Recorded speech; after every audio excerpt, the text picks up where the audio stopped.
A finales del siglo XIX, bandas nefastas gobernaban las calles de Londres, pero una destacaba sobre las demás: las 40 Elefantes, la organización femenina de Londres. Contemporáneas de los Peaky Blinders reales, estas mujeres eran expertas en hurtar en tiendas, y su reina, Diamante Dani, dirigía el grupo con una precisión implacable. Así que hoy vamos a echar un vistazo a Diamante Dani y las 40 Elefantes, la pandilla femenina que atormentó Londres.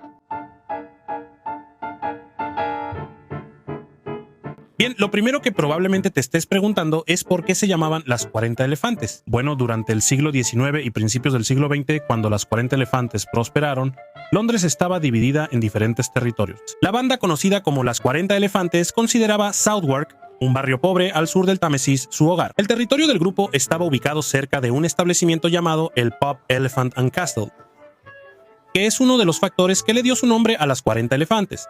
Pero había más que eso. El apodo también era una broma interna. Cuando las mujeres iban a robar en tiendas, escondían las joyas y la ropa que robaban debajo de sus faldas. Cuando salían de una tienda cargadas con todas esas mercancías, bromeaban diciendo que el volumen extra las hacía parecer elefantes. Y de hecho sí lo parecían un poco. Nunca me di cuenta de que los elefantes se veían así. Las 40 Elefantes quizá hayan sido la mejor banda de ladronas de tiendas en la historia de Londres. Las mujeres se ponían abrigos y faldas con bolsillos ocultos antes de visitar las tiendas elegantes en el West End de Londres. Una vez dentro, robaban mercancía por valor de miles de libras en cuestión de minutos, metiéndola en sus bolsillos ocultos. Las mujeres también escondían artículos en sus sombreros, y como a menudo les daban tanta privacidad al comprar, incluso podían meter mercancía en sus calzones. Eso es más difícil de hacer hoy en día, a menos que estés robando cosas que quepan en tu ropa interior, como un par de calzones más pequeños. Durante décadas, la líder de las 40 Elefantas era llamada la reina de los 40 ladrones, o a veces la reina de las 40 elefantas. La primera reina, Mary Carr, puede que incluso haya fundado a las 40 elefantas. Bajo alias como Polly Carr y Molly Mayne, Carr gobernó el grupo durante décadas y en un momento fue conocida como la mujer más peligrosa de Londres. Las mujeres de las 40 elefantas eran generalmente conocidas como hoisters. Una miembro retirada explicó que entró en la profesión porque no hay mucho espacio en el mundo del crimen para una mujer que no quiere ir a trabajar regularmente, como los tontos que marcan tarjeta todas las mañanas. Según la ex elefanta, una mujer que no quiere trabajar o se busca la vida estafando y mantiene a algún holgazán como proxeneta, o se convierte en hoister. Dicho esto, aunque las hoisters de las 40 elefantas no eran muy aficionadas al trabajo duro, estaban dispuestas a hacerlo si eso las llevaba a obtener mejores ganancias. Por ejemplo, las mujeres perfeccionaron un plan para aprovecharse de familias adineradas. Se hacían pasar por sirvientas, presentando cartas de recomendación falsificadas para ser contratadas en casas realmente lujosas. Después de ganarse la confianza de sus empleadores, las sirvientas desvalijaban a la familia. Nunca confíes en una elefanta, aunque tenga referencias increíbles.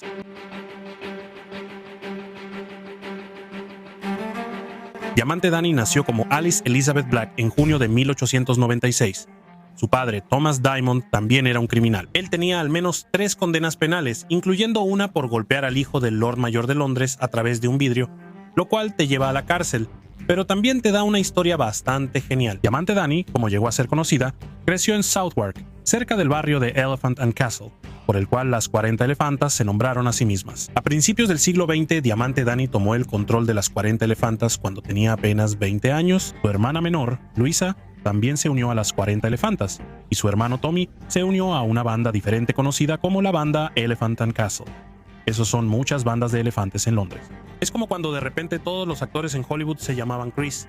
Mejor empiecen a buscar inspiración en otro lado, como las cebras o las cebras. Alice Diamond ya tenía el nombre perfecto para una ladrona de joyas, pero algunos creen que se ganó el apodo de Dani Diamante, en parte porque cubría sus dedos con anillos de diamantes. Como explicó el historiador y autor londinense Brian MacDonald, Dani Diamante tenía un golpe del que había que cuidarse y era más alta que el hombre promedio de Londres en esa época, con una estatura de 5 pies y 9 pulgadas, lo que la convertía en una fuerza a tener en cuenta. También fue una de las ladronas más astutas en la historia de Londres. Una vez, cuando la policía pensó que había atrapado a Dani Diamante y la interrogó en la joyería, Annie logró deslizar las joyas desaparecidas en el bolsillo del detective durante el interrogatorio. No está claro si logró convencer al detective de arrestarse a sí mismo, pero de cualquier manera hay que respetar el valor y la ingeniosidad.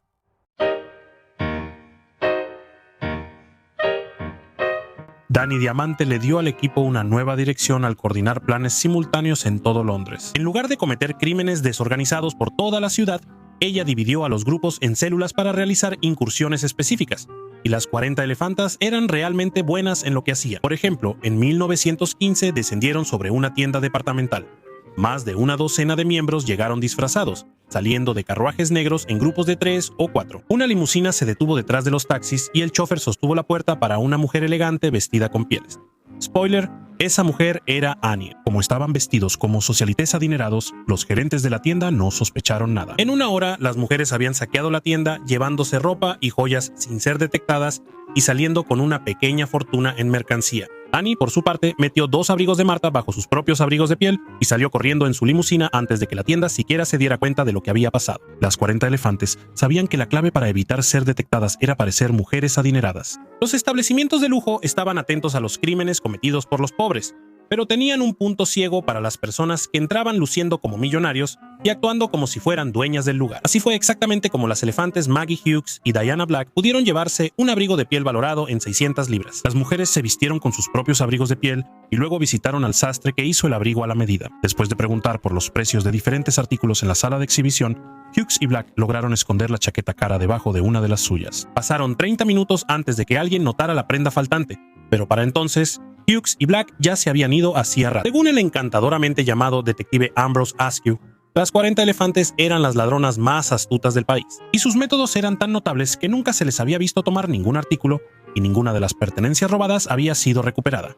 Las integrantes de las 40 elefantes también eran estratégicas con lo que vestían. Las mujeres se vestían con la última moda, pero se aseguraban de nunca usar artículos que hubieran robado. En su lugar, las mujeres llevaban la mercancía a tiendas, comerciantes y casas de empeño dispuestas a comprar los artículos, y luego usaban ese dinero para financiar su vestuario. Resulta que el dicho de no consumas de tu propia mercancía también aplica para usar ropa robada, es decir, si no quieres que te atrape. Las 40 elefantes usaban varias técnicas no muy diferentes a las jugadas de un libro de estrategias de la NFL para robar cantidades impresionantes de mercancía. Por ejemplo, una integrante usaba un brazo falso para poder ocultar el suyo real debajo del abrigo y así robar a escondidas. En una artimaña llamada el apretujón, un grupo grande se agolpaba en un mostrador pidiendo ver joyas. Las mujeres pasaban un objeto por la fila hasta que una cómplice disfrazada lo tomaba. Mientras tanto, las demás hacían un alboroto para distraer, proclamando su inocencia, lo que permitía que la ladrona escapara con las joyas. Durante otro truco llamado el cambiazo, una integrante se probaba un collar caro y luego se iba para crear un señuelo idéntico. Una segunda persona entraba a la tienda con el señuelo y luego cambiaba el collar real por el falso. Hablando de señuelos, una jugada particularmente audaz involucraba a Diamante Dani entrando a una tienda que ya conocía su reputación como la reina de los 40 ladrones. Mientras los gerentes y empleados estaban completamente concentrados en ella, otro miembro de la banda se llevaba varios artículos robados sin ser detectado. A esta jugada se le llamaba apropiadamente el señuelo. Las 40 elefantas prosperaron durante décadas, escapando de la detección policial. Las mujeres compraban autos rápidos que podían dejar atrás a la policía y usaban su astucia para evadirlos aún más. Pero las 40 elefantas no siempre escapaban sin consecuencias. Cuando una elefanta de 19 años fue atrapada con las manos en la masa en el emporio William Whiteley en Bayswater, la policía encontró 45 artículos escondidos debajo de su falda. Y en 1923, Maggie Hughes, la de la estafa de los abrigos de piel, cometió un error de principiante. Entró a una joyería para ver diamantes y agarró una bandeja con 34 anillos. Las 40 elefantas normalmente se salían con la suya en crímenes como este todo el tiempo. Pero en esta ocasión, Hughes huyó de la tienda y corrió directamente hacia un policía. Debió haber traído a alguien de campana. Y dicen que un elefante nunca olvida.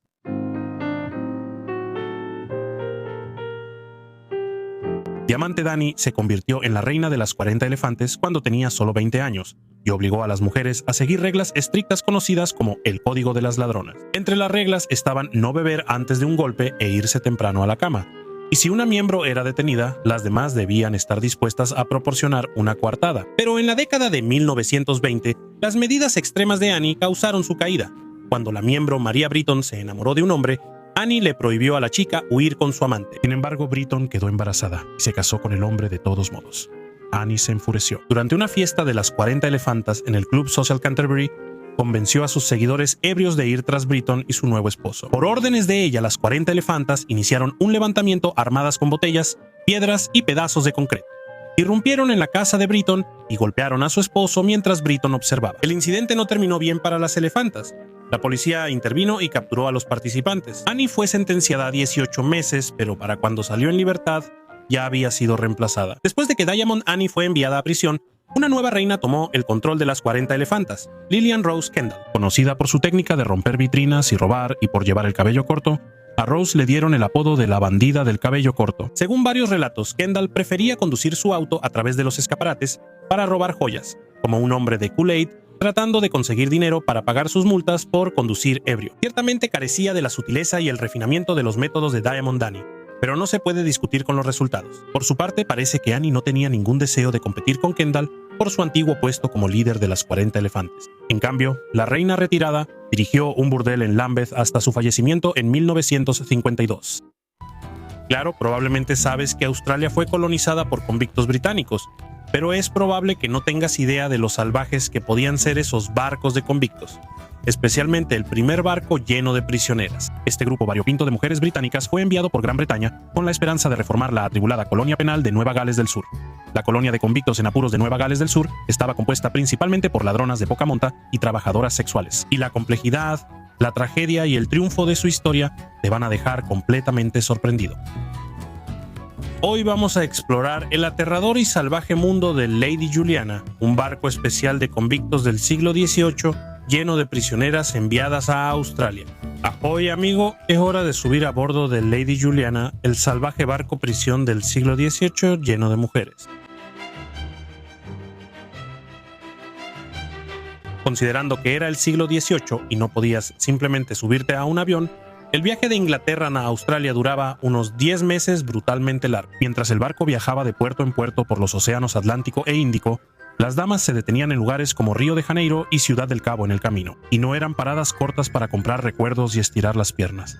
A veces permanecían atracados durante varias semanas seguidas. A menudo las convictas aprovechaban al máximo su gira mundial y hacían uno de los pocos trabajos disponibles para las mujeres en esa época. Como recordó eufemísticamente Juan Nicol, el mayordomo del barco, no impedíamos que la gente en tierra subiera a bordo durante el día. Los capitanes y marineros que estaban en el puerto en ese momento nos hicieron muchas visitas. Las damas se quedaban al menos con parte de sus ganancias. Algunos de los oficiales y marineros del barco, todos hombres por supuesto, supuestamente también participaron en el negocio. Lamentablemente, su participación plantea serias dudas sobre el grado en que estas mujeres cautivas fueron obligadas a realizar esas actividades.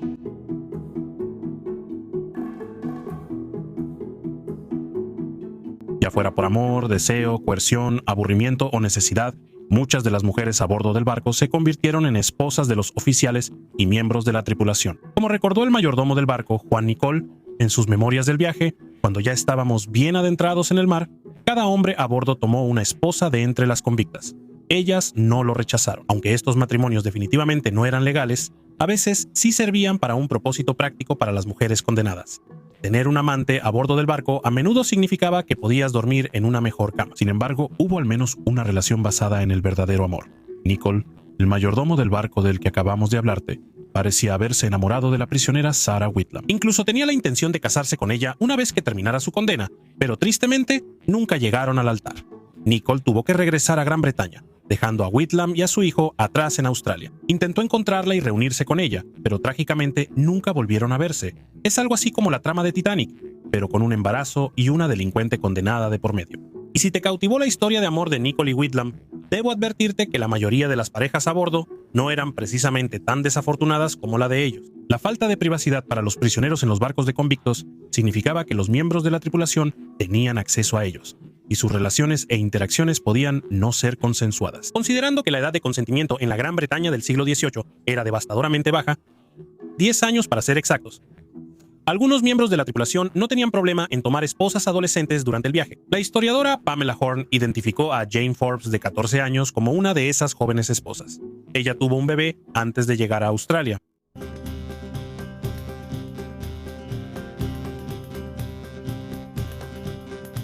Las mujeres de Lady Juliana tenían un propósito particular.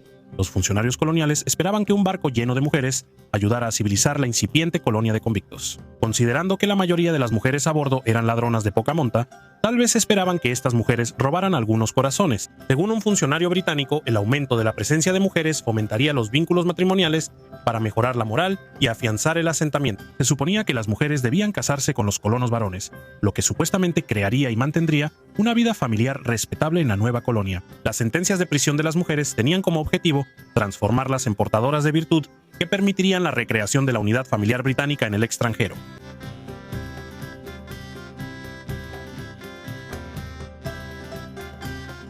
Las mujeres que eran transportadas a Nueva Gales del Sur en el Lady Juliana eran prisioneras, pero sus vidas fueron trastocadas por infracciones que, honestamente, desde nuestra perspectiva del siglo XXI, no parecen tan graves. Aunque algunas de las mujeres a bordo de Lady Juliana pudieron haber sido trabajadoras sexuales, esa no fue la razón por la que las enviaron a Australia. El trabajo sexual o la prostitución no era un delito castigado con el traslado forzoso a una colonia penal. De hecho, la mayoría de las mujeres en el barco habían sido arrestadas y sentenciadas por distintos grados de robo.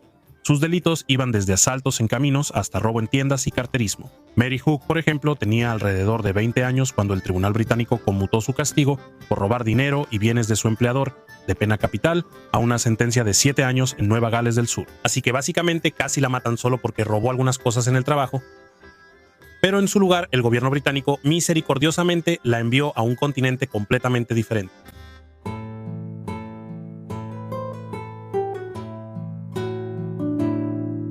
Una de las convictas más notables en el barco fue Elizabeth Barnsley.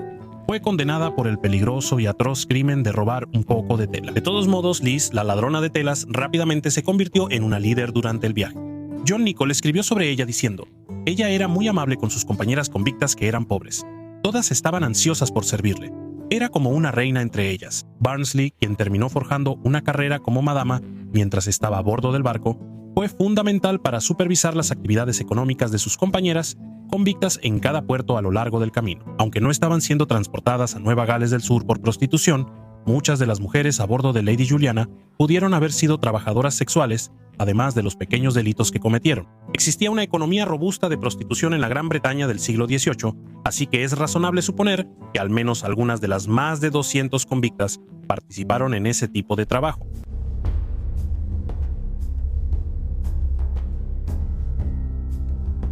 Las mujeres a bordo de Lady Juliana provenían de prisiones británicas, aunque un movimiento de reforma penitenciaria comenzó a crecer a finales del siglo XVIII. Las condiciones carcelarias de las que escaparon eran deplorables. Las prisiones estaban sobrepobladas y las enfermedades se propagaban rápidamente. Solo estar en una prisión podía acabar convirtiéndose en una sentencia de muerte.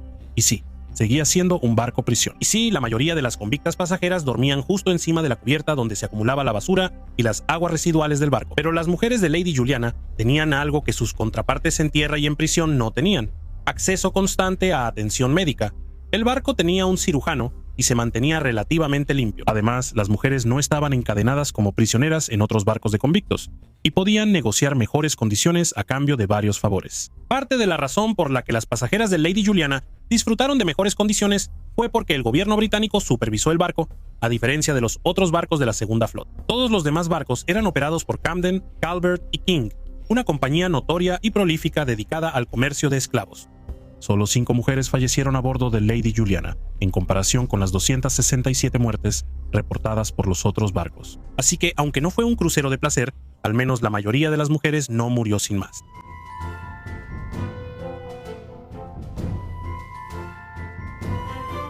La gran mayoría de las mujeres que embarcaron en el Lady Juliana tenían 20 y tantos y 30 y tantos años, pero no menos de 51 de ellas, alrededor del 22%, eran adolescentes. Mary Wade fue una de esas adolescentes que pudo haber tenido apenas 11 años mientras estaba a bordo. Sin embargo, los estudiosos debaten sobre su edad exacta. Mary era la más joven del barco. Como muchas de sus compañeras de barco, Wade finalmente se casó y tuvo una gran cantidad de hijos en Australia. Aunque no hubo demasiados problemas a bordo de Lady Juliana durante su viaje de 11 meses, surgió un incidente notable relacionado con la embriaguez que llevó a un comportamiento desordenado. Pero vamos, si estás en un barco lleno de chicas criminales geniales, ¿no te gustaría echarte unos cuantos shots de tequila con tus amigas? Para frenar su supuesto alboroto, los miembros de la tripulación hicieron que la pasajera Nance Farrell usara una chaqueta hecha de un barril de madera reutilizado para evitar que se pusiera demasiado borracha y desordenada. Cuando eso no funcionó, recurrieron a azotarla 12 veces. ¡Qué fuerte!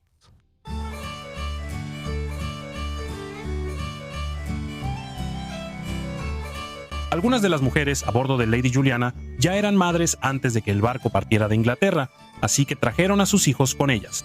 Muchas de las pasajeras convictas quedaron embarazadas e incluso dieron a luz durante el largo viaje. Los historiadores generalmente creen que nacieron entre 5 y 7 bebés en el barco, pero el mayordomo John Nichol sugirió que no menos de 20 habían nacido mientras el barco estaba en el puerto de Río. Estaban preparados para los nacimientos. El barco había recibido una pequeña donación de ropa de cama para bebés antes de salir de Inglaterra. Esto le da un significado completamente nuevo al concepto de partos en el agua.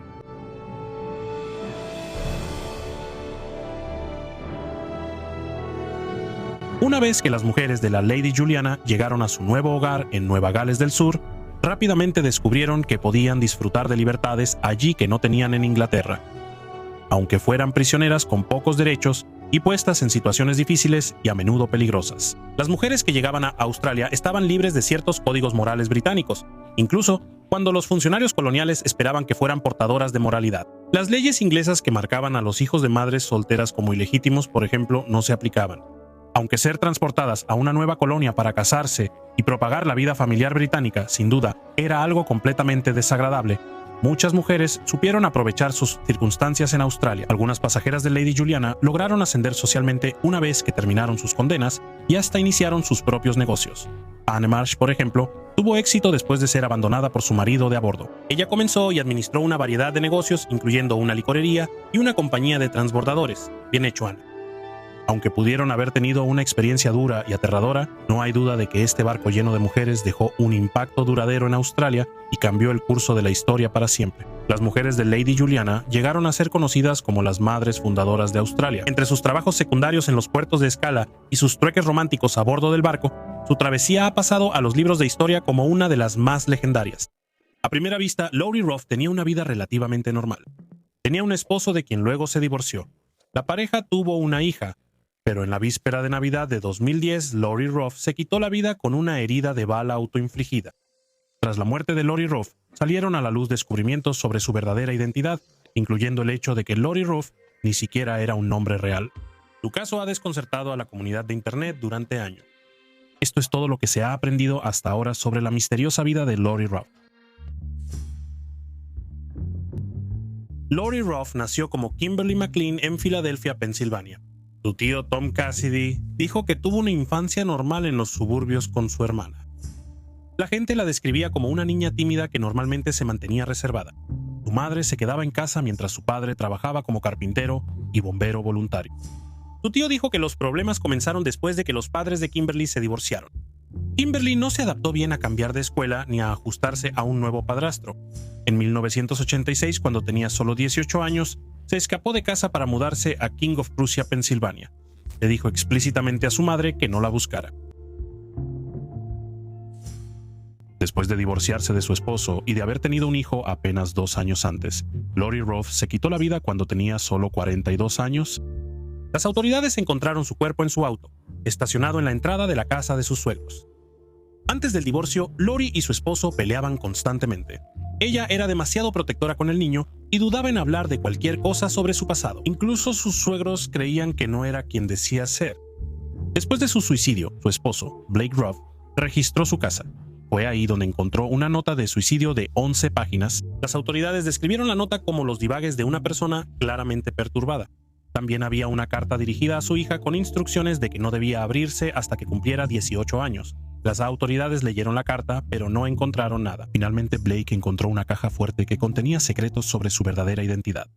Dentro de la caja fuerte había documentos triturados que revelaban que Lori en realidad era Becky Sue Turner.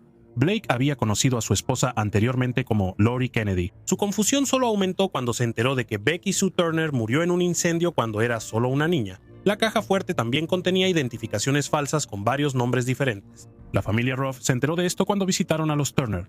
Los Ruff les informaron que Becky había muerto a los 2 años de edad. Para resolver este misterio, tuvieron que llamar a las autoridades para descubrir quién era realmente Lori Kennedy o Becky Sue. Joseph Belling, un investigador de la Administración del Seguro Social, estaba a cargo del caso. Encontró a alguien que conocía a Becky en su juventud y le dijo a las autoridades que ella se había puesto implantes de senos y trabajó como bailarina exótica por un tiempo. Los registros médicos respaldaron la declaración. Belling le pidió ayuda a un reportero del Seattle Times. Ese reportero publicó un artículo titulado «Robó la identidad de otra persona y se llevó su secreto a la tumba. ¿Quién era ella?». Después de eso, numerosos investigadores en Internet se sumaron al caso. Un científico radicado en California se puso en contacto con Belling y le planteó una teoría.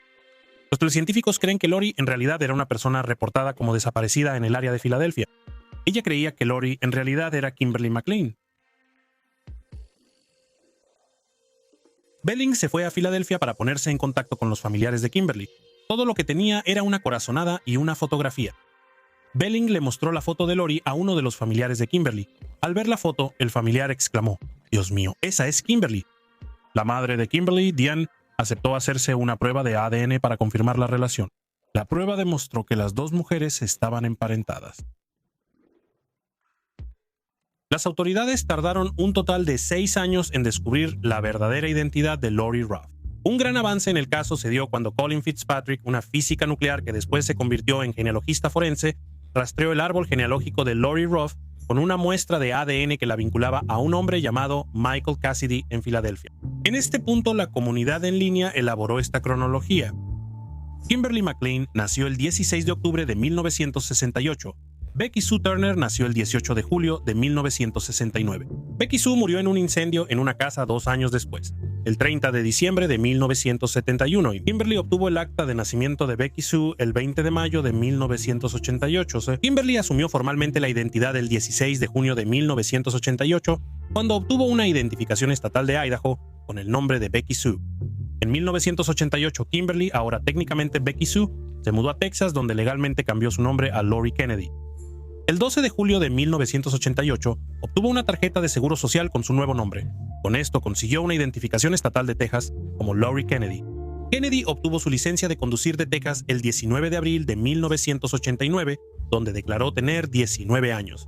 En realidad, tenía 20 en ese momento. Kennedy se graduó con una licenciatura en Administración de Empresas de la Universidad de Texas el 13 de diciembre de 1997. El 5 de enero de 2004 se casó con Blake Ruff. Después del matrimonio cambió su nombre a Lori Ruff. La pareja tuvo una hija el 15 de septiembre de 2008. Becky Sue, también conocida como Lori, Sue, Lori o Kimberly, se quitó la vida en 2010.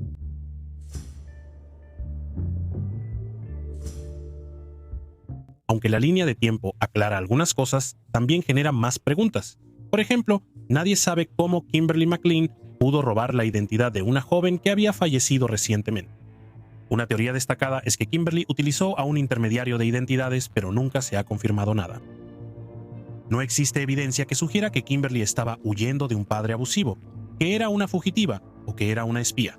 Para las autoridades, ella era solo otra adolescente que se había escapado de casa. A pesar de sus mejores esfuerzos, Belling todavía no puede explicar qué hizo Kimberly entre 1986 y 1988. Parece que pasó tiempo en Idaho, Las Vegas y California antes de mudarse finalmente a Texas. Una cosa es segura, Kimberly McLean no quería ser encontrada.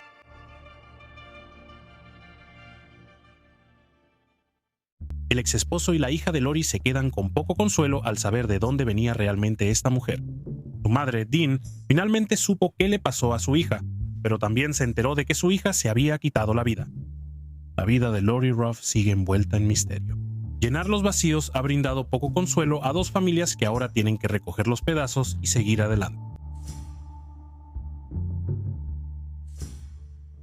Una razón por la que este caso sigue interesando tanto a las autoridades como a los detectives de Internet es que la motivación no está clara.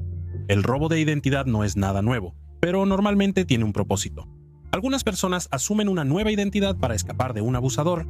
Otras veces, la persona en cuestión ha cometido un delito y quiere evadir a la policía. Con Lori Ruff no hay una motivación aparente de por qué tomó la identidad de una niña fallecida cuando su vida familiar era un poco tumultuosa, pero según todos los indicios, normal. El 26 de septiembre de 2016, la base de datos del gobierno federal, que contiene una lista de personas desaparecidas y no identificadas, eliminó formalmente a Lori Ruff de la lista. La vida y muerte de Lori Ruff, también conocida como Becky Sue Turner, también conocida como Kimberly McLean, sigue generando interés hasta el día de hoy. Lamentablemente, con su fallecimiento, puede que nunca sepamos la verdad sobre por qué robó la identidad de una niña. Grace O'Malley fue la reina pirata de Irlanda a mediados del siglo XVI. Las historias que rodean a esta increíble y audaz madre de 4 hijos son legendarias. Desde dar a luz a un hijo y de inmediato pelear una batalla en el mar, hasta ser una firme defensora de la independencia de Irlanda, Grace O'Malley fue una madre increíble. Hoy solo vamos a hablar sobre la vida de Grace O'Malley, la reina pirata de Irlanda.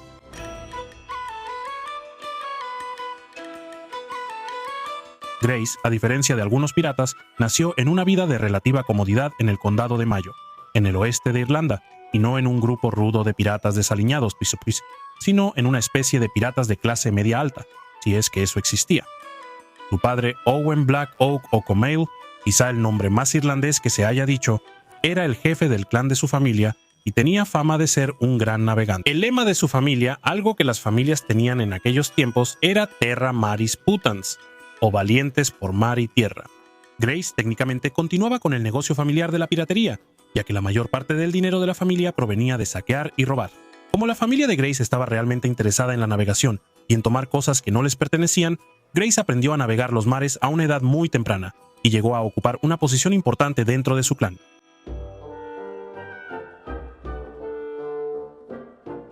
Mucho antes de que el clásico de Channing Tatum, Ella es el chico, injustamente ignorado por el Oscar a Mejor Película, nos mostraran que las mujeres a veces pueden disfrazarse de hombre para lograr una meta, Grace O'Malley ya hacía lo mismo que Amanda Bynes, solo queriendo jugar fútbol con los chicos.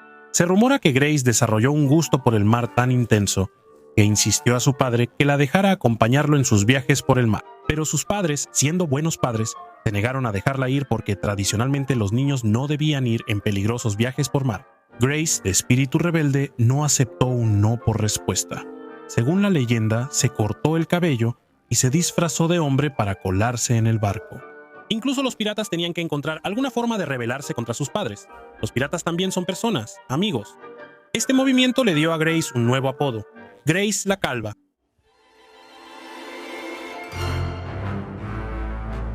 Haber nacido en una familia que ya tenía riqueza y poder, ciertamente no le impidió casarse con hombres que resultarían beneficiosos para su legado y aumentarían su poder.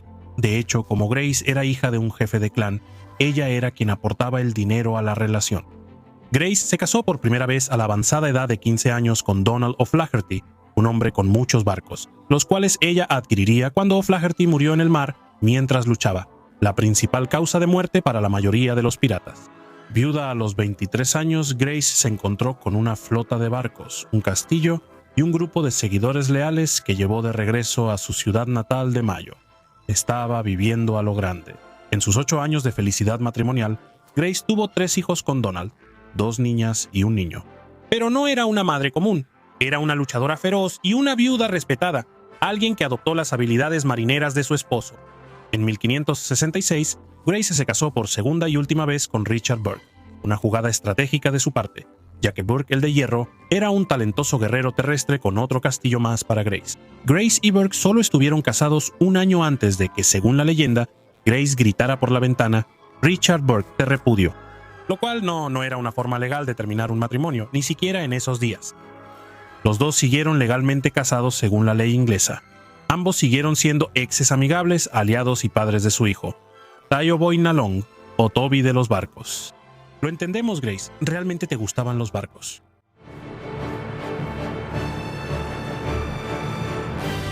Hablando de Toby Ship, su legendaria historia de nacimiento es digna de contarse, y sin duda cualquier buena madre la mencionaría al menos 4 veces al día si Toby llegara a darle problemas. En 1566, Grace estaba en el mar con su flota cuando Toby decidió que era el momento perfecto para hacer su gran entrada. El nacimiento de su hijo fue lo segundo más impactante que le sucedió ese día, ya que poco después su barco fue atacado por corsarios. Pero Grace se quedó fuera de esto por la muy válida excusa médica de «¿Acabo de dar a luz a un bebé?». Ella puso al bebé a salvo, sacó su lado más feroz de madre, lideró a sus hombres hacia la victoria. ¿Licencia de maternidad? Nah. A Grace le gusta reincorporarse de inmediato al trabajo. Cuando Grace perdió a su padre, Owen O'Malley, en 1553 asumió el cargo de jefa del clan O'Malley. Algo raro en esa época tener una líder femenina. Grace se hizo cargo de los barcos de su padre, sumergiéndose de lleno en el negocio familiar, pero no fue lo único que la familia le dio. Su matrimonio con Donald O'Flaherty en 1546 también fue el inicio de una alianza familiar crucial, y era tan respetada por los hombres de su esposo, que continuaron luchando lealmente por ella después de la muerte de Donald.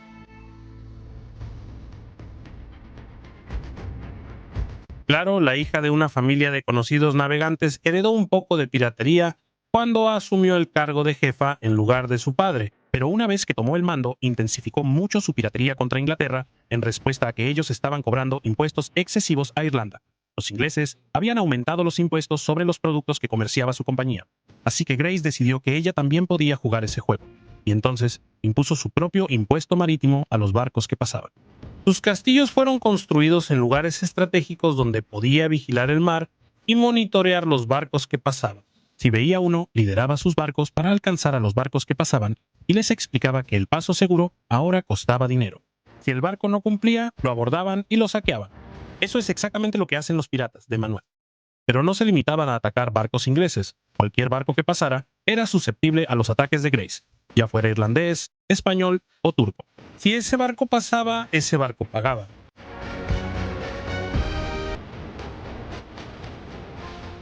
Aunque se sabe poco sobre su educación formal, sí sabemos que Grace fue una joven muy viajada y que probablemente hablaba varios idiomas. Los historiadores coinciden en que el latín era su segundo idioma. Lo usó en sus interacciones con la reina Isabel. También se cree que hablaba algo de gaélico escocés, español, inglés y francés.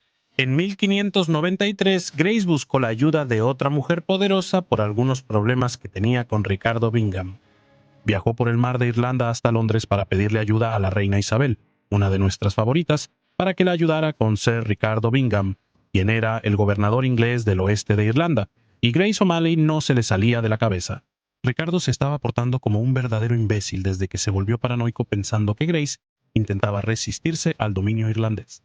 Después de una rebelión en el oeste de Irlanda en la década de 1580, Sir Ricardo le quitó algunas propiedades a Grace y la arrojó a una prisión. Nada de esto era bueno, y seguramente ella estaba infeliz siendo prisionera y con sus tierras confiscadas. Sin embargo, cuando Ricardo tomó a sus hijos como prisioneros, oficialmente cruzó la línea. O'Malley decidió omitir el saludo formal de inclinarse ante una reina inglesa, ya que no reconocía su autoridad. A pesar de esta pequeña ofensa, la reina le concedió su petición de intervenir con el gobernador, siempre y cuando Grace jurara no rebelarse contra la corona.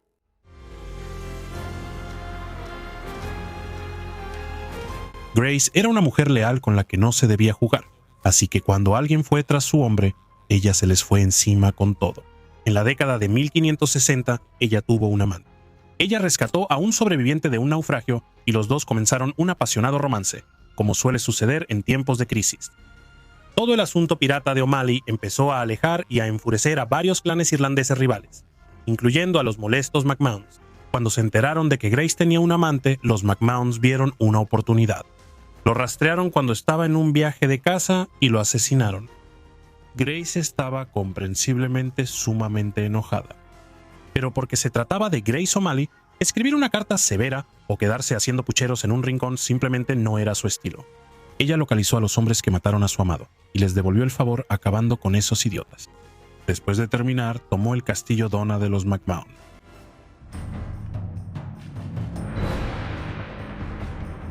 Sir Richard Bingham no dejó de ser una molestia para Grace después de su reunión con la reina Isabel. De hecho, las cosas se intensificaron de manera bastante brutal. Él empezó a tomarla específicamente como blanco porque en su mente la veía como alguien que alimentaba la rebelión en Irlanda. Sin embargo, se pasó de la raya cuando su hermano John de alguna manera atrajo al hijo de Grace, Owen, fuera de su castillo para robarle su ganado. Increíblemente, esta situación se salió completamente de las manos de John, quien ató a Owen y finalmente lo asesinó. A pesar de que el hermano de Sir Richard Bingham simplemente asesinó a su hijo, ella todavía tenía que trabajar con los ingleses de vez en cuando, si tenía sentido político. Inglaterra e Irlanda tienen una historia complicada, que para el siglo XVI había llegado a un punto máximo. Inglaterra estaba súper interesada en Irlanda para entonces, desde hacía cientos de años, y la administración Tudor solo vio cómo sus maneras controladoras y posesivas crecían exponencialmente. Grace no era fan de su interferencia y buscaba la independencia de las restricciones inglesas. Pero O'Malley también sabía moverse con astucia, prestando barcos y hombres a Inglaterra en 1577. A pesar de su renuencia a someterse al dominio inglés, no era completamente irrazonable cuando se trataba de ofrecer algo de ayuda a la corona inglesa si de alguna manera eso la beneficiaba. En 1577 ofreció 3 galeras y 200 hombres al Lord Deputy Sir Enrique Sidney, quien reflexionó sobre esto más tarde en una carta al secretario de la reina en 1583, llamándola una célebre capitana de mar, lo cual probablemente fue un cumplido. Dijo que ella ofreció sus galeras y sus hombres de combate si él los enviaba a Escocia o Irlanda. A principios del siglo XX, la teoría de los gérmenes era un área de estudio relativamente nueva y los médicos apenas comenzaban a entender cómo se propagaban las enfermedades bacterianas como la fiebre tifoidea. Al mismo tiempo, una inmigrante irlandesa pobre que trabajaba como cocinera para familias adineradas de Nueva York actuaba como una superpropagadora, dejando un rastro de enfermedad y muerte a su paso. lo que le valdría para siempre el nombre de María Tifoidea. Hoy vamos a echar un vistazo a la verdadera historia de la mujer llamada María Tifoidea. Cuando María Malone fue puesta en cuarentena por primera vez en 1907, los médicos determinaron que ya había infectado a 22 personas y causado la muerte de una niña pequeña. Para cuando fue puesta en cuarentena de manera permanente en 1915, ya había infectado a 51 personas, de las cuales al menos 3 habían muerto. En ese momento nunca se habían identificado portadores asintomáticos de fiebre tifoidea, así que Malone, que siempre estaba sana, nunca creyó que ella fuera la fuente del brote. Sin embargo, las autoridades de salud pública rastrearon repetidamente los frecuentes brotes de fiebre tifoidea hasta Mary, y a pesar de resistirse toda su vida, Malone terminó en cuarentena permanente. La primera vacuna contra la fiebre tifoidea se creó en 1896. Si bien fue de gran ayuda para los soldados que tenían un alto riesgo de contraer la enfermedad, nunca se volvió lo suficientemente común como para ser de mucho valor para el público en general. Así que a principios del siglo XX la enfermedad seguía siendo extremadamente peligrosa y tenía una tasa de mortalidad de aproximadamente el 10%. Los síntomas de la fiebre tifoidea no son agradables. De 1 a 3 semanas después de la infección, una persona que sufría de fiebre tifoidea normalmente presentaba una fiebre peligrosamente alta.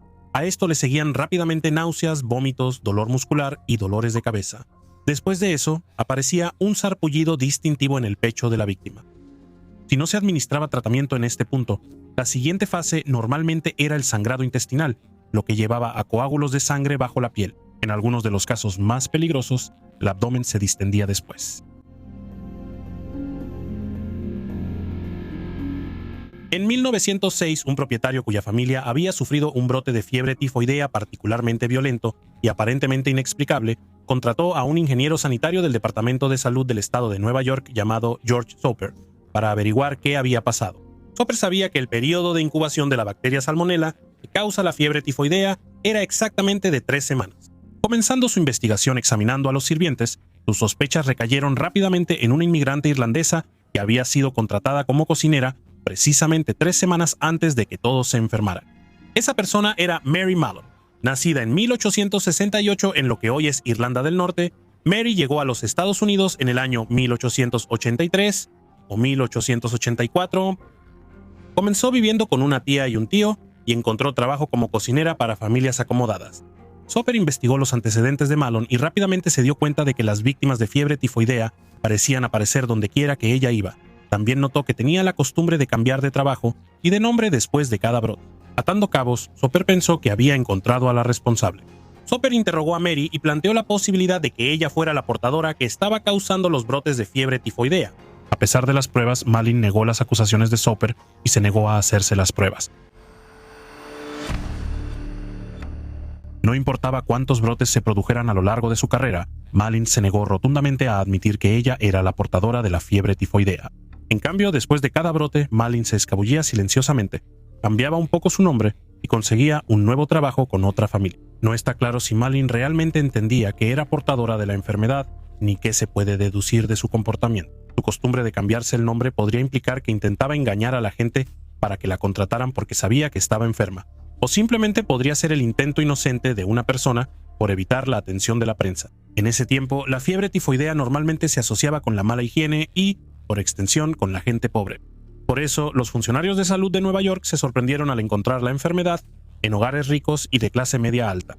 Los sirvientes fueron puestos bajo la lupa, por así decirlo, y al final se fijaron en Mary. Su mala higiene resultó ser un problema. Cuando los funcionarios de salud la interrogaron por primera vez en 1907, Malin les dijo que no veía ningún sentido en lavarse las manos antes de manipular la comida. Esto puede sonar imprudente para nosotros hoy en día, pero en 1907 la teoría de los gérmenes era relativamente nueva, y Mary no parecía creer que la enfermedad pudiera transmitirse por contacto físico. Siendo así, ella no vería por qué era importante lavarse las manos. Da miedo pensarlo. En una ocasión, en 1907, el Dr. Soper fue al lugar de trabajo de Malin para tomar muestras. Mary reaccionó ante esta intrusión como te imaginarías, es decir, se negó por completo a cooperar. De hecho, una versión de la historia dice que Malin agarró un cuchillo de carnicero y persiguió al Dr. Soper fuera de la casa. Otras versiones dicen que fue un rodillo o un tenedor para carne, pero sin importar qué utensilio de cocina fuera, La idea siempre es la misma. Tomó varios intentos más antes de que las autoridades pudieran conseguir pruebas contra Malin, y ella nunca se volvió más cooperativa. Soper finalmente planeó que la sujetaran a la fuerza para poder tomar muestras, pero antes de que pudiera llevar a cabo su plan, las autoridades intervinieron. Incluso entonces Mary no cedió, y su intento de capturarla culminó en una persecución a pie de 3 horas. Al parecer, Mary era bastante rápida para correr. A pesar de todos sus esfuerzos por evitarlo, Malin fue finalmente detenida y puesta bajo custodia en 1907. Los doctores tomaron muestras de orina, heces y tejido, que finalmente confirmaron que Malin portaba la bacteria de la fiebre tifoidea. Esto a pesar de que ella misma no presentaba ningún síntoma. Por todos los relatos, parecía ser la viva imagen de la salud. Sin una cura disponible, las autoridades de salud tuvieron que encontrar otra forma de actuar para proteger al público. Malin fue considerada una amenaza para la sociedad y se decidió que sería puesta en cuarentena. Aunque luchó en cada paso del proceso, finalmente fue confinada a una cabaña individual en el Hospital Riverside para enfermedades contagiosas, ubicado en la isla North Brother de Nueva York. Cuando fue confrontada por los reporteros, Malin dijo que creía que estaba siendo tratada injustamente y continuó insistiendo en que no había manera de que pudiera tener fiebre tifoidea. No obstante, el caso de María atrajo tanta atención que fue apodada como María Tifoidea en una edición de 1908 del Journal of the American Medical Association, y el apodo se le quedó. Mary Mallon no fue la primera portadora de fiebre tifoidea en Estados Unidos, pero sí fue la primera portadora asintomática identificada. Esto significa que ella podía portar y transmitir la enfermedad sin mostrar nunca ninguno de sus síntomas. Eso suena familiar. Esto se consideró un descubrimiento científico sumamente importante, pero siendo así, no existía ningún protocolo que abordara la situación. Si bien las autoridades tenían el poder de poner en cuarentena a la fuerza a cualquier persona que representara una amenaza para la salud pública y sabían que Mary estaba de alguna manera involucrada en todos los brotes de fiebre tifoidea, no podían probar cómo ni por qué estaba involucrada.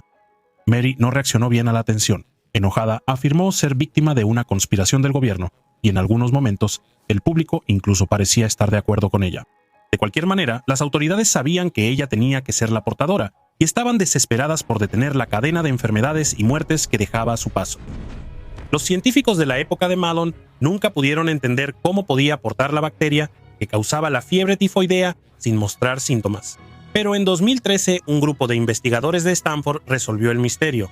Para decirlo de la manera más simple posible, la bacteria de la salmonela responsable de la propagación de la fiebre tifoidea tiene la capacidad de esconderse en células inmunitarias conocidas como macrófagos y secuestrar su metabolismo para sus propios fines. Si este secuestro tiene éxito, la persona en cuestión puede propagar la bacteria mientras aparenta estar sana. En 1910, Mary Mallon fue liberada de su primera cuarentena bajo la condición de que nunca volvería a trabajar como cocinera. Consiguió trabajo lavando ropa, pero no duró mucho. Dejó el puesto después de poco tiempo y volvió a cocinar para familias. Las autoridades volvieron a seguirle la pista a Mary, pero ella logró evitarlas cambiando frecuentemente de trabajo y de nombre. Finalmente, en 1915, el Hospital de Maternidad Sloan en Nueva York tuvo un brote de 25 nuevos casos de fiebre tifoidea. Mallon fue descubierta trabajando ahí como cocinera y fue arrestada rápidamente y devuelta a cuarentena. Para 1915, Mallon era tristemente célebre y todos la conocían como María Tifoidea. Había sido recapturada y puesta de nuevo en cuarentena en North Brother Island, en Nueva York. Su vida ahí no era agradable. Ya sea por su intransigencia con los doctores y el personal, o por la total inexperiencia de la instalación para manejar casos como el de María, se sabe que fue tratada de manera inhumana. Las pruebas iniciales descubrieron que la vesícula biliar de Mallon estaba infestada de bacterias de salmonela. Querían extirparle el órgano durante su primera cuarentena, pero ella se negó a permitirlo. Intentaron de nuevo durante su segunda cuarentena, y una vez más María logró evitar el procedimiento. Sin embargo, no pudo evitar todo. Durante los años que le quedaban en la instalación, los médicos tomaron más de 160 muestras biológicas de su cuerpo, todas en contra de su voluntad. Como si eso no fuera suficiente humillación, a Mallon a menudo la exhibían ante periodistas y pasantes como un espécimen. Cuando no la estaban examinando o explotando, la estaban descuidando. Como sus interacciones estaban severamente limitadas por los doctores, solo le permitían lavar botellas en un laboratorio. Apodada la mujer más peligrosa de Estados Unidos, Mary Mallon finalmente había agotado toda la buena voluntad que le quedaba con las autoridades. Al decidir que simplemente no podían confiar en que dejara de cocinar ni en que siguiera ningún tipo de pauta de prevención, los funcionarios de salud pública del estado de Nueva York decidieron que tenía que ser puesta en cuarentena por el resto de su vida. Así es, de por vida. Pasó sus últimos años en aislamiento casi total en la cabaña de cuarentena en North Brother Island. Mary murió en 1938 y aunque los informes sobre el asunto son contradictorios, se cree que probablemente falleció de neumonía. No se sabe cuántos casos de fiebre tifoidea propagó en su vida, pero las estimaciones sugieren que causó no menos de 51 casos, resultando en 3 muertes. Mientras que el descubrimiento de una portadora asintomática de fiebre tifoidea fue una gran noticia en 1906, para cuando Mary murió en 1938 ya era algo común. Para ese momento ya se habían identificado a más de 400 portadores sanos adicionales, sin embargo, según los registros que se conservan, ninguno de estos otros recibió el mismo confinamiento forzado que María Mallon. La marcada discrepancia planteó importantes preguntas filosóficas sobre las epidemias y los protocolos de salud pública. Algunos empezaron a preguntarse si confinar a alguien por la fuerza para el bien común de la sociedad en general era justificable. Otros señalaron que fue la falta de honestidad de María y su negativa a cooperar lo que merecía un trato tan severo. Estos temas siguen siendo relevantes en la epidemiología moderna. La historia de Marguerite Alibert es una de supervivencia tenaz, seguida de una vida lucrativa como trabajadora sexual. Ella, Alibert Moise, fue una mujer formidable que salió de un mundo de pobreza para codearse con la élite de Francia, logrando su objetivo de convertir sus relaciones en grandes sumas de dinero en el proceso. Hoy vamos a ver la extraña vida de Marguerite Alibert. Marguerite veía el amor no desde un punto de vista romántico, sino como una forma de sobrevivir y prosperar. Incluso fue una de las amantes del príncipe Eduardo Evisto y luego se casó con un miembro de la realeza egipcia. Sin embargo, ese evento monumental es donde su historia da un giro homicida. Al final, Marguerite pasó a la infamia como la princesa que salió impune tras cometer un asesinato. La hija de un cochero de taxi y una sirvienta, Marguerite Alibert, nació en la clase media de Francia, es decir, no en la pobreza extrema.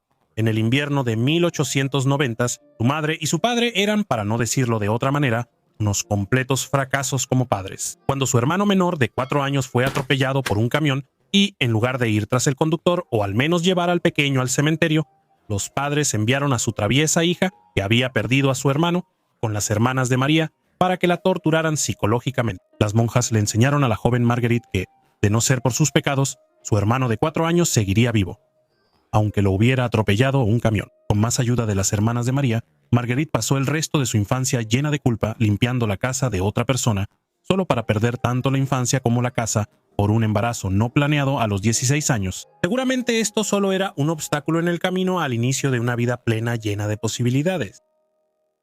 Es broma. La echaron de la casa para que se muriera de hambre en las calles.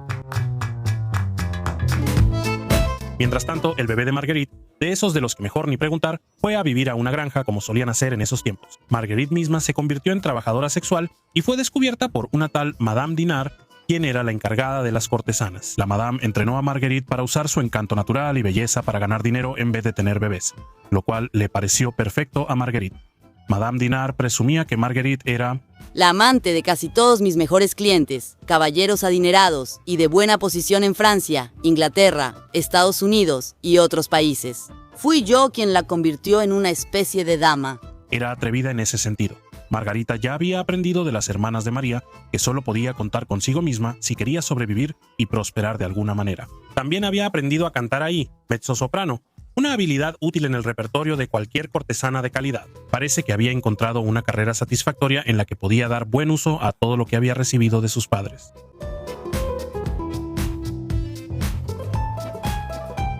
Marguerite tenía varios alias, incluyendo Maggie Meller, tomado de su primer casi esposo, un rico propietario de establos de 40 años de edad, André Meller, quien también era un hombre casado. Como veremos pronto, ella estaba loca por los caballos, el dinero y el apellido Meller. André lo tenía todo asegurado, ¿o no? Aunque Maggie nunca estuvo realmente casada con Meller, por aquello de las leyes humanas y divinas, a sus 17 años le gustaba tanto el apellido y el dinero que decidió quedárselos para sí misma. Debemos admitir que Maggie Meller suena bien, y pronto se daría cuenta de que ese era el único tipo de anillo que recibiría de este sujeto. Irónicamente, André, que seguía casado 6 años después, dejó de ser el sugar daddy porque Maggie no podía o no quería serle fiel. Liberada de las garras de la pobreza extrema y con unas 200,000 libras esterlinas, cortesía del señor Meller, Maggie recuperó a Ramón, su bebé del mejor ni preguntes, de la granja, y más tarde la enviaría a la escuela en Londres. Fue la única cosa realmente decente que se sabe que hizo. El príncipe Eduardo VIII, quien recientemente le pidió prestada una prostituta a un amigo para resolver su problema de virginidad, era solo uno de los muchos hombres adinerados de Maggie, pero también era el príncipe de Gales, heredero al trono británico, y aquí es donde nuestra historia toma un giro divertido.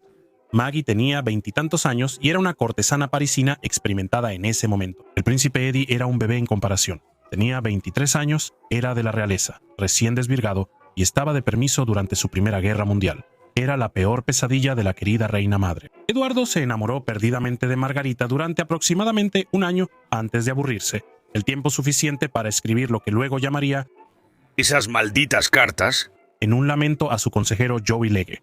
Esas malditas cartas contenían todas las tonterías que un joven podría decirle a su amada, todas las delicadas fantasías que salen directo del corazón, sin pasar por el cerebro. Cosas como: encontré un tenedor sexual, ¡ja! Papá en realidad es un poco idiota, o esta guerra es una tontería y nadie me deja manejar el maldito barco. Pero mientras que los padres promedio podrían sentirse avergonzados si los confrontan con las tonterías de su primogénito en la primavera de su primer amor, esta mierda pudo haber arruinado a la familia real. Alerta de spoiler, eso va a ser importante en un momento. Puede que te sorprenda, pero Maggie en realidad sí sentó cabeza.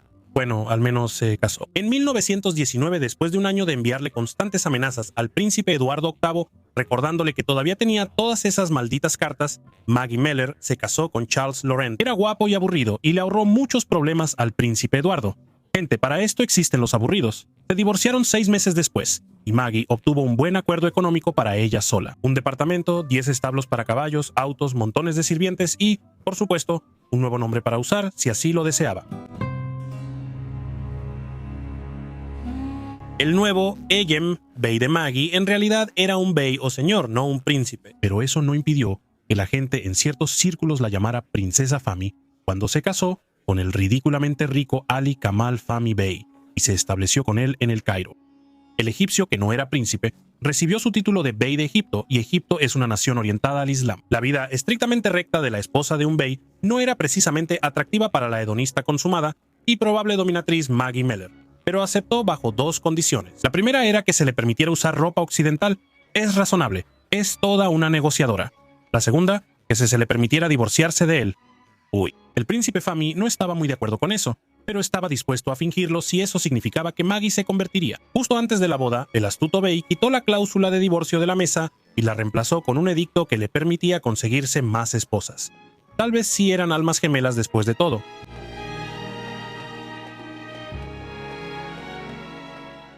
Porque el bey pensó que esta parisina diabólicamente sexy, sí, 2 veces divorciada y prostituta, a quien conoció mientras ella acompañaba a otro hombre rico por un país exótico hace un año, alguna vez se convertiría en una esposa islámica adecuada.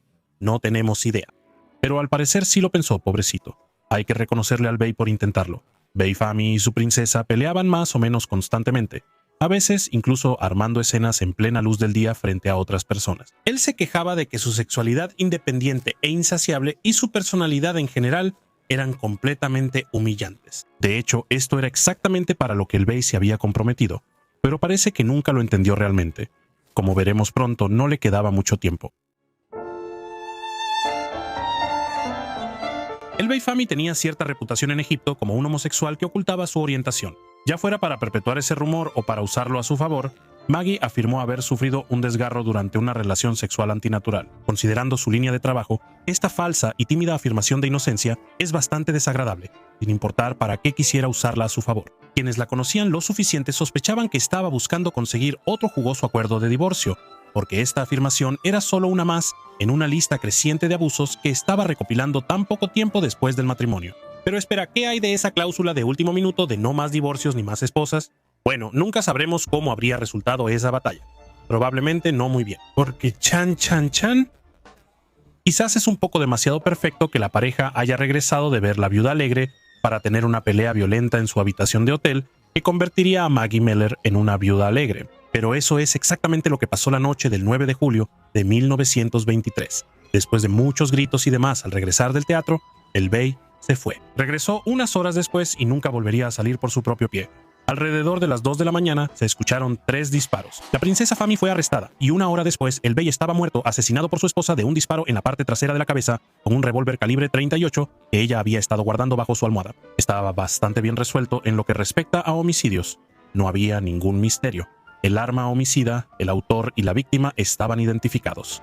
No había cabos sueltos que desenredar. Los testigos presentes antes y después del tiroteo completaron el caso perfectamente. O al menos eso pensaban todos.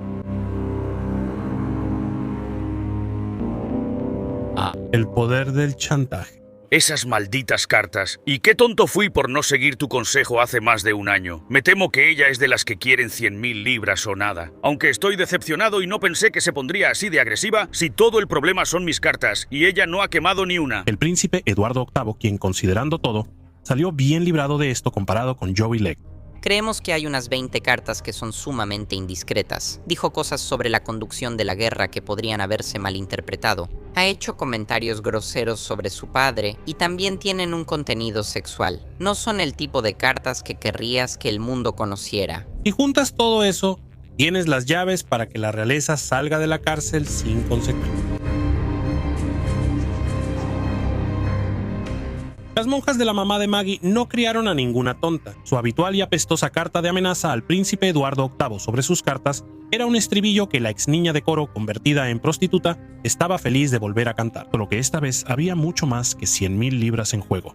Se usaron influencias para proteger la reputación del príncipe y de su familia. La vida de Maggie como prostituta nunca se presentó como prueba y, por lo tanto, no pudo ser examinada, resolviendo así el problema de esas molestas cartas y asegurándose de que nadie pensara menos de Maggie por su trabajo, ni de Eddie por haber tenido 23 años alguna vez. Esto, combinado con el racismo clásico de los años 20, aseguró que la defensa pudiera presentar la versión que necesitaba. El difunto Bey como el subhumano que golpeaba a su esposa y hacía trueques, Marguerite como la desventurada mujer blanca atrapada en sus salvajes garras morenas. ¿Adivina cómo terminó eso?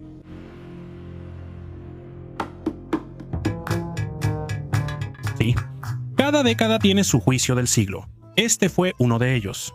La gente hacía fila alrededor del edificio para ver el espectáculo, o enviaba a sus sirvientes a comprar o apartar asientos para ellos. Aparte de la calumnia despiadada contra la víctima, en realidad no hubo mucha, acción. En septiembre de 1923, Bey Fami fue condenado en la opinión pública como un hombre malvado, depravado, racialmente inferior y un pequeño monstruo pervertido. Marguerite Liber fue absuelta de todos los cargos.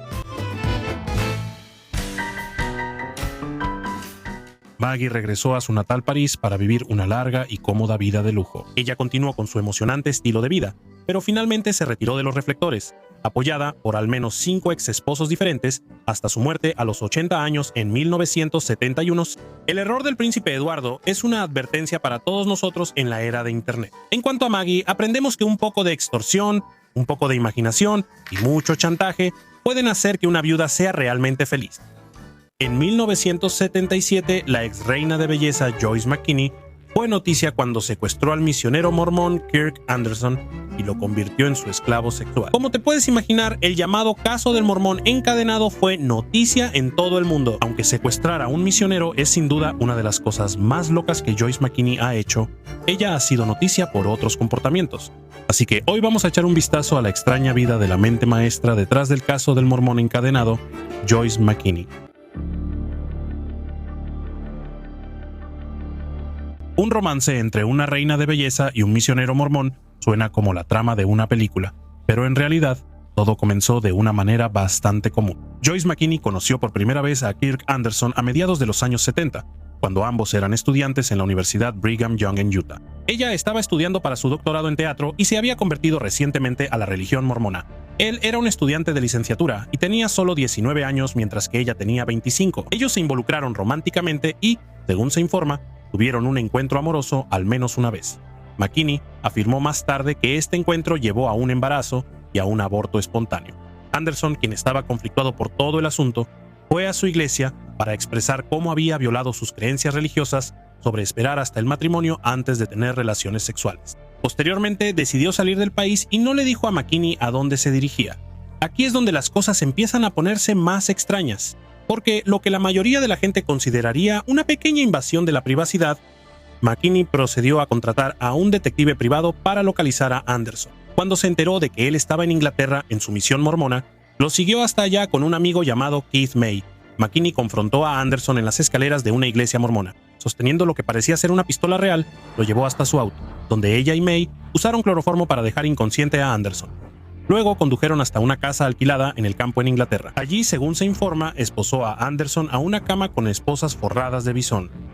¿De dónde se consiguen esposas forradas de bisón? Ese es el verdadero misterio. McKinney dejó a Anderson atado a la cama durante varios días. Durante ese periodo, tuvo relaciones sexuales con él varias veces, y después afirmó que él aceptó casarse con ella, como si hubiera sido una decisión que él tomó por su cuenta y no la de un prisionero retenido a punta de pistola. Sin embargo, después de 3 días, Anderson pudo liberarse y huir. Las esposas de bisón no deben ser tan seguras, de ahí fue directamente a la policía.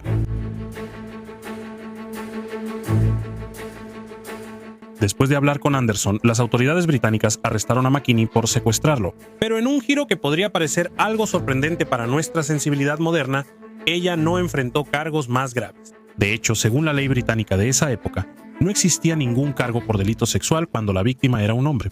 Cuando McKinney estaba en libertad bajo fianza esperando su juicio, la joven se acercó a los tabloides británicos, quienes a su vez la recibieron con los brazos abiertos. Hubo un frenesí noticioso a nivel mundial y los medios la apodaron Madame Mayhem.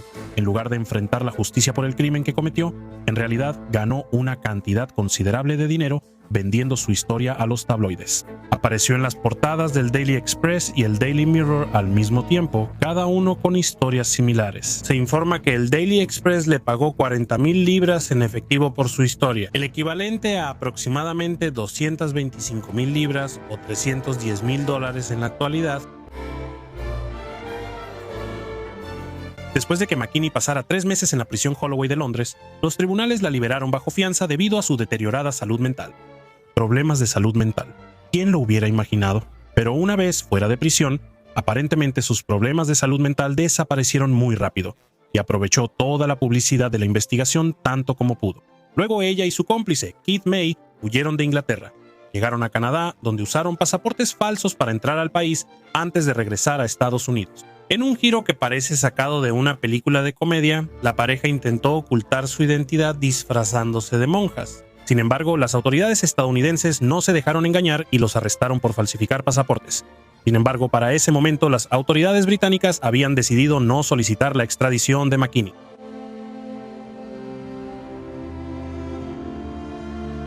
McKinney le dijo a los tabloides que su preparación para el secuestro incluyó leer libros sobre desprogramar a personas para que dejaran sectas. Ella creía que podía usar su cuerpo para ayudar a quitarle el lavado de cerebro a Kirk, a quien empezó a llamar Kirk el de la secta. Sin duda, es un enfoque bastante novedoso. McKinney creía que la iglesia mormona era una secta que había convencido a su verdadero amor, Anderson, de rechazarla y huir a Inglaterra. Sin embargo, si realmente creía estas cosas o solo intentaba que su crimen pareciera más comprensible, es algo que nadie puede asegurar. McKinney creía que, además de salvar a Anderson de una secta, estaba corrigiendo lo que ella alegaba que eran sus deseos reprimidos. Ella le dijo a los tribunales que sus actos fueron consensuados y afirmó que él sonreía como un mono. Ella continuó explicando a los tribunales cómo ni siquiera obtuvo placer de su encuentro, ya que estaba demasiado ocupada tratando de satisfacerlo. Ella afirmó que el bondage era parte de una cura que estaba usando para solucionar sus problemas. Anderson, por su parte, sostuvo firmemente que todo ocurrió sin consentimiento.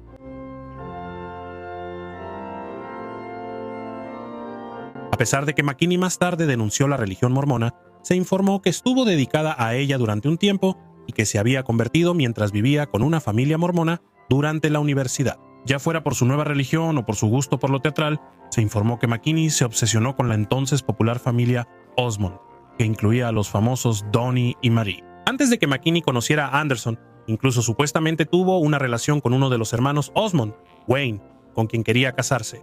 Bajo el pretexto de rescatar a Anderson, a quien ella alegaba que era su prometido, McKinney reclutó a algunos hombres para ayudar a sacar a Anderson de la secta. A través de un anuncio en el periódico, ella contrató a 2 guardaespaldas para que la acompañaran junto con Keith May a Inglaterra. Esos hombres eran Gil Parker, un físico-culturista, y Jackson Shaw, un piloto. Cuando los 4 estaban en un hotel el día del secuestro, Parker supuestamente vio a McKinney y May sacar una pistola, cloroformo, así como micrófonos y dispositivos de escucha. Al darse cuenta de que las circunstancias eran un poco diferentes de lo que les habían hecho creer, Parker y Shaw se negaron a participar y se fueron.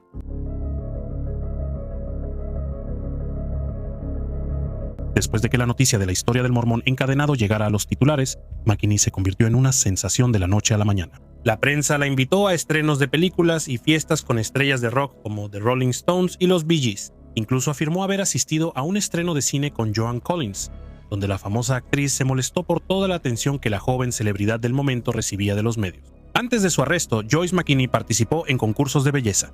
En 1973 fue seleccionada como Miss Wyoming y compitió en el certamen de Miss Estados Unidos. Varios tabloides sacaron a la luz periódicos y revistas antiguas con anuncios de Joyce McKinney, alegando que trabajaba como escort de lujo. Sin embargo, McKinney negó esta caracterización. La exmodelo de glamour sostuvo que las fotografías no eran pornográficas y afirmó que los cineastas de los tabloides robaron fotos desnudas de su casa. ¿Quién no tiene en casa fotos suyas al desnudo y glamorosas? Uno pensaría que después de salir impune de tales crímenes, McKinney dejaría las cosas como están, pero no lo hizo. En 1984, la policía de Utah la arrestó por acosar a Anderson. Él reportó que ella estaba sentada en un auto afuera de su lugar de trabajo. En su auto, las autoridades encontraron una libreta llena de información sobre las actividades y movimientos diarios de Anderson. La cajuela del auto contenía esposas y cadenas. Los reportes no dicen si esas esposas eran de Bison. Ella le dijo a la policía que solo quería hablar con Anderson y ver cómo estaba. Ya sabes, con esposas y cadenas. Anderson, sorprendido, le dijo a las autoridades que pensaba que ese capítulo ya había terminado y que nunca esperó que Joyce McKinney volviera a aparecer en su vida de ninguna manera. En 2008, McKinney volvió a aparecer en las noticias. Esta vez fue por la clonación de perros. Bajo el nombre de Vernon McKinney, supuestamente le encargó a un laboratorio surcoreano clonar a su querido pitbull fallecido, Booger. La compra le costó $50,000, que fue un precio reducido porque prometió generar publicidad para el laboratorio de clonación. Su transacción y participación ayudaron a iniciar la primera empresa comercial de clonación de perros en el mundo. En 2011, el reconocido cineasta Errol Morris hizo un documental sobre el caso de McKinney, titulado Tabloid. Cubría el ascenso instantáneo a la fama de McKinney, gracias a las revistas y periódicos británicos y estadounidenses que cubrieron la historia sensacional con todo lujo de detalle. 5 años después, McKinney intentó demandar a Morris alegando que el cineasta le dijo que el documental limpiaría su nombre, y en cambio la retrató como una prostituta y una persona loca. El demandado ofreció resolver el caso por $65,000, pero McKinney se negó, alegando que habían ganado millones a costa de ella y que quería parte de esas ganancias. Según Morris, los tribunales desestimaron la demanda debido al historial de McKinney de ser excesivamente litigiosa.